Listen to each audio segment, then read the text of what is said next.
Olá, meus amigos, olá, minhas amigas, vós que me acompanhais pelas redes sociais, estou aqui de volta para fazer um novo vídeo e gostaria de chamar a sua atenção para o que eu vou tentar explicar para vocês. Eu gostaria de falar um assunto para vocês que tem me deixado um pouco preocupado, não porque eu não acredite no que eu vou falar, porque eu tenho certeza absoluta do que eu falo.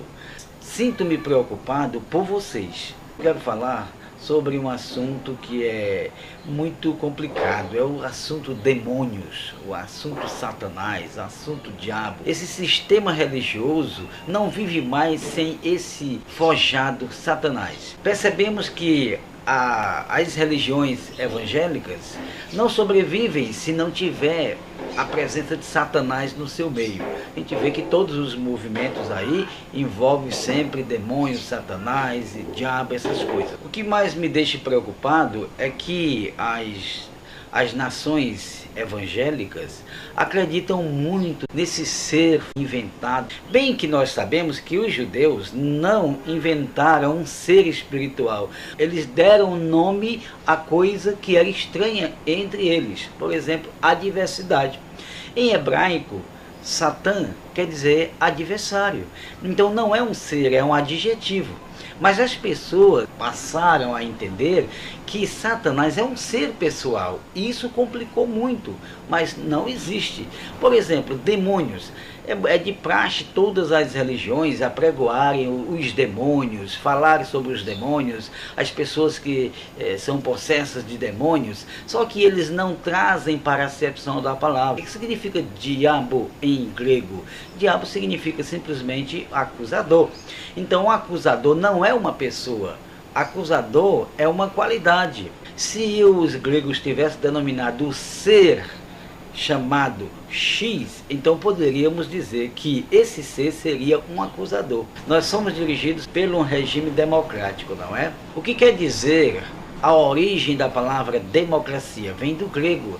Demos significa nações, poderes, povos, e cracia significa regime.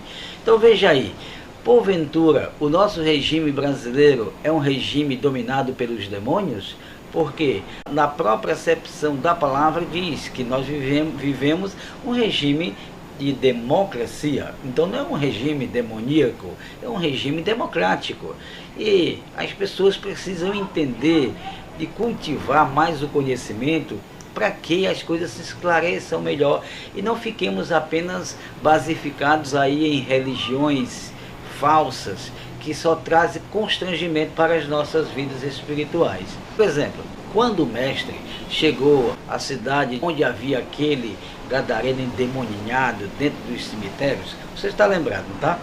Quando o mestre se aproximou dele, o que o mestre perguntou a ele, ao endemoniado, ou seja, ao que possuía aquele homem?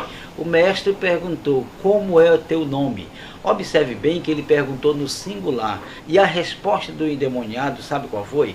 Respondeu no plural: meu nome é Legião. Segundo a legião romana, legião é um termo coletivo que os romanos empregavam a uma coletividade de homens, por exemplo, de 6.000 homens. Ali nós vimos que o endemoniado respondeu: meu nome é Legião. Então, como pode uma coletividade de demônios? O mestre perguntou não como seria os nomes deles, mas como é o teu nome no singular. E ele respondeu Legião. Isso fica um pouco complicado, não é? Por quê? Porque ele respondeu Legião. Então é uma coletividade. Agora isso é de espíritos? Não.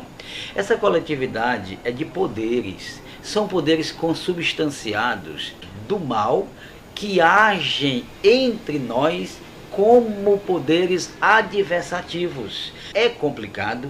E eu sinto muito, eu não gosto de falar coisas com sombras caóticas, né? Eu gosto de falar coisas positivas, de dizer o que realmente é com provas comprobatórias. Essa história dos demônios é complicada para se explicar, Então eu gostaria que você mesmo, você pesquisasse e deixasse o espírito religioso de lado e pesquisasse a origem dos significados gregos, hebraicos, assim você possa chegar a uma concreta posição sobre esse assunto, porque eu, da minha parte, eu tenho absoluta certeza, seres espirituais chamados demônios não existem. O que existe realmente é o poder maligno, criado pelo próprio o Criador, para agir ao derredor dos atos do bem. Não estou querendo que você acredite no que eu estou dizendo, eu estou pedindo apenas que você faça uma análise, que você estude mais a respeito disso, e a cristandade está aí toda contaminada, e você também pode estar nessa. Então faça um exame e veja a conclusão que você pode chegar, porque eu já cheguei à minha conclusão. Sabendo que Satã é apenas um poder adversativo, logo não é um ser. Sabendo que diabo é apenas uma qualidade, isso também não é ser. Então isso não existe. Sabendo que dragão também é apenas um sinônimo do poder do mal, isso deixa bem claro que esse ser pessoal, Satanás, não existe. Que esses seres pessoais chamados de demônios também não existem. E por aí vai, todo mundo enganado. Eu estou aqui apenas dando uma alerta para o estudo. Não estou querendo que você acredite em nada do que eu estou falando neste momento. Porém, eu tenho a minha posição. Eu acredito perfeitamente no que o Eterno tem me revelado. Para mim, tudo isso é mirabolante, porque eu creio no Eterno, meu Eterno Salvador, e acredito no poder constrangedor, o poder maligno que está aí para perturbar aqueles que querem fazer o bem. Se quiserem alguma explicação com mais luzes sobre o assunto, é só você me escrever na dishua@hotmail.com e eu estou aqui para te ajudar.